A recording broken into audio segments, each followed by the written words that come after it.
بسم اللہ الرحمن الرحیم۔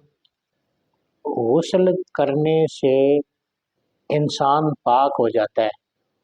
غسل خانے میں نہ تو بسم اللہ پڑھ سکتے ہیں اور نہ ہی کوئی اور کلمات پڑھ سکتے ہیں۔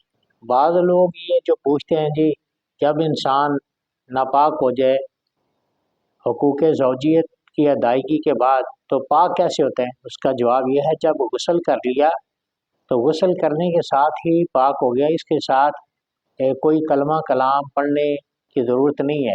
یہ نہیں ہے کہ باہر نکل کر کلمہ کوئی پڑھیں گے تو پھر پاکی ہوگی، نہیں، غسل سے ہی پاکی حاصل ہو جاتی ہے۔ یہی اہل اسلام کا طریقہ ہے کہ غسل خانے میں استنجا خانہ میں کوئی کلام نہ کیا جائے، نہ بسم اللہ پڑھی جائے، نہ کوئی کلمہ پڑھا جائے۔ باہر نکل کر جو مرضی پڑھ لیں، جتنے مرضی کلمے پڑھ لیں، لیکن پاکی جو ہے وہ غسل کرنے سے حاصل ہو جاتی ہے۔